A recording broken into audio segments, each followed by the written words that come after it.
Hi everybody, welcome to another video. So this one's a little bit different. Those that watch the channel regularly will know that I've shot a few videos that are actually done in Spain rather than in the UK where I'm based. So this is another one of them. This is a Sagola Classic. Now we would probably, or I would normally say Lux, L-U-X, but the Spanish would say Luz, which is light, basically. So I think really we need to call it the Sagola Classic Light, although it is spelled L-U-X. Now this is a 1.4 setup. It's with the 4.0 cap. They do a 4.0, they do a 4.1, and they do a 4.2. The 4.1 is only available with a 2.0mm tip, and the 4.2 is only available with a 2.5. The 4.0, which is the cap we're using here, is available with a 1.4, which is the setup we're using here, a 1.6 and a 1.8. Now, those that watch the channel, are just a quick resume really of how we got here. Is our family has a house in Spain. We share it basically. So I go over there reasonably often, and I can pick up Sagola stuff and things like that cheaper than normally I can get them in the UK. Not always, but certainly for the most part that's how it works out. And certainly recently the prices have been going up as they have everywhere, I guess, since Elcometer took over Sagola. But the Classic Lux is designed to be a primer gun. Although I've noticed that the Sagola, the Classic Pro XD, is also supposed to be a primer gun, but it's actually quite good at laying base coat and clear coat. Now, I would be lying to you if I said this was as good as a WS400 Iwata, or I'm quite keen on the Porpish PRD 717. So I would be lying to you if I said to you this is as good a gun as that. But I have noticed that because I have less, you know, I only have a few different spray guns in Spain, and I'm a member of a bike group, and we, you know, I do things for people basically. And what happens is that I get things to do, and obviously I haven't got ideal circumstances. I have to do them outside, which isn't a major hardship really in Spain because the weather's normally quite good.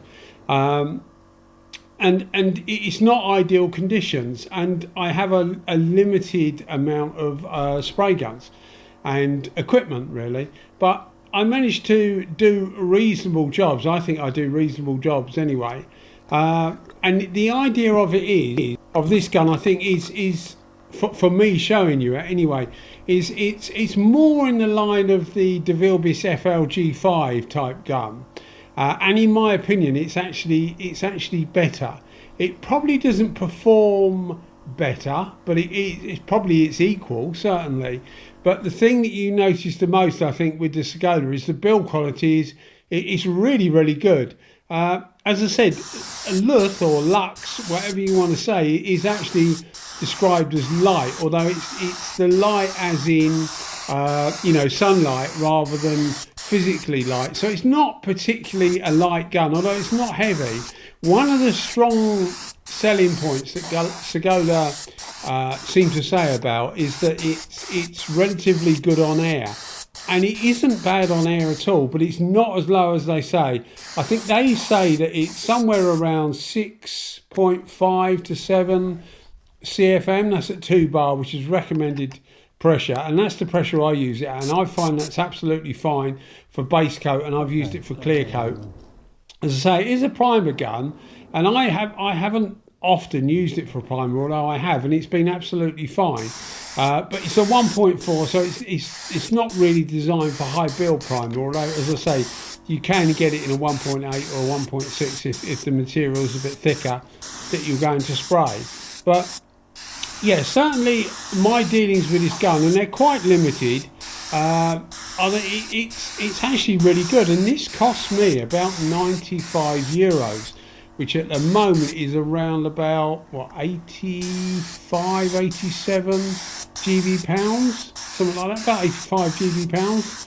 So it's not particularly expensive, but it's extremely well made, very, very well made. A bit, I always say agricultural, and I use that to describe things like the Sagolas, and I mean that about the 4600, the 3300, but also things like the Sartor. That's a bit agricultural in that it's overly engineered, not particularly.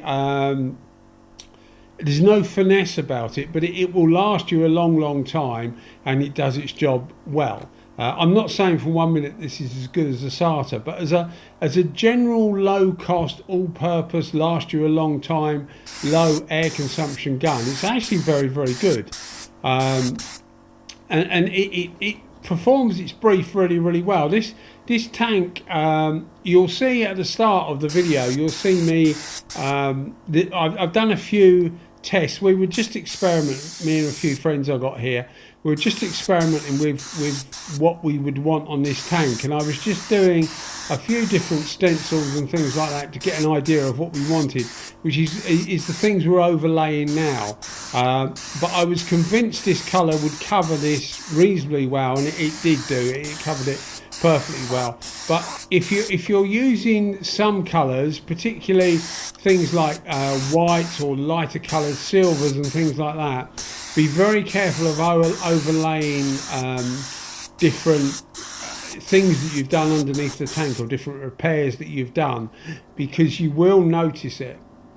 Certain colours like blacks, this has got quite a high metallic content, and it's also quite a reflective colour, so you tend not to notice stuff underneath, which is why I went straight over the top. It's basically it was sanded down clear coat, and we're just changing the colour of the tank. There normally is a fairing on this bike. This particular bike there is no fairing, so it's literally a front mode guard, which I did at a different time, and a tank. But yeah, I mean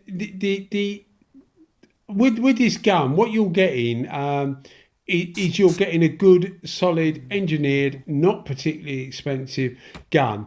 I did this video about 1.5 years ago. The temperature was 18 degrees Celsius, but in the sunlight, that translates to about 25, 26. So I wanted something that would give me a wet pattern. I've got probably about 6 spray guns that I can use over there. This one actually produces a relatively small but quite a wet pattern, so that is good for, it's good for primers, which obviously it's designed to do. It's also good for certain base coats. Probably if it's more of a pearlescent, maybe not, because you might get tiger stripes, but certainly the metallics I've used it with, and the standard colours I've used it with, it's been absolutely fine. As you can see here, is the results here. It's been absolutely fine. So it's a good low, relatively low priced, well engineered gun. What I've noticed with Sagolas and many different guns, having had the channel for about 4 years now, maybe slightly more, I have noticed I'll say something about something being cheap, and then people will point out in their country it's actually quite expensive, and vice versa as well. In Germany, people tell me that the Sartors are actually cheaper than some of the Iwaters, whereas in the UK, normally the Sartors are the dearest guns. But certainly in Spain, these guns are made in Spain. Certainly the Sagolas seem much, much cheaper than they do anywhere else. And that still holds true, even though they're now owned by a British company. That is still obviously made in Spain, but they're owned by a British company. But here's the base coat. Anyway, you can see the base coat. It's done really, really well. You'll see it in a minute in where it's been cleared as well. That was actually a different gun, which I have done a different video on. Again, it was a Sagola. That was a 3300, but it's also with a primer cap. But I thought, well, I've got it here. There was a special offer on basically on Sagola guns, and I thought, well, I'll get those, and then when I go back to the UK, I can take them back to the UK. And I thought, well, while I'm over there, I might as well use them, and which is exactly what I did. And as I say, they work absolutely fine. This gun for me represents really, really good value for money. Having had some of the better Chinese guns, it's certainly being pushed now. Things like this and the FLG5 are at the higher end of the cheaper cheaper Chinese guns, if that makes sense. So all these things are struggling for they're part of the ladder in the price range. But certainly I don't think you'd be disappointed if you got one of these. I reckon that they probably use about 8 CFM of air, so they're quite low on air consumption, but not as low as Sagola say. As I say, they quote with somewhere around 6.5, I think, to 7 CFM at 2 bar. I would say it's a bit more than that. I've got no proper way of measuring it, but I would say it was a bit more than that. But as you can see, this has a very high metallic content, this paint, and it laid it down perfectly well. And I've used it since then for base coats and for clear coats. As I said, very rarely for primer actually, which is what it's designed for. But it seems to me a good, well-made, value for money spray gun, which is what it's all about.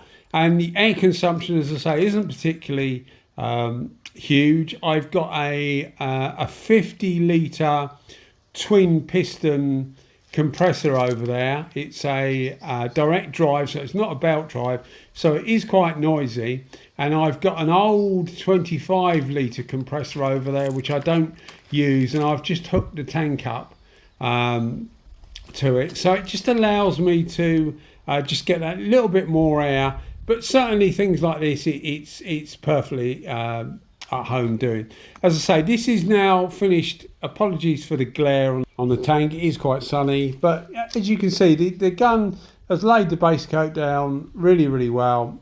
Again, I will say that the clear coat wasn't laid using the same gun, but it's come out superbly, and you can't see any of the where I was experimenting to see as far. I think actually we left it completely blank, but you can see there's no shadows of what was underneath originally.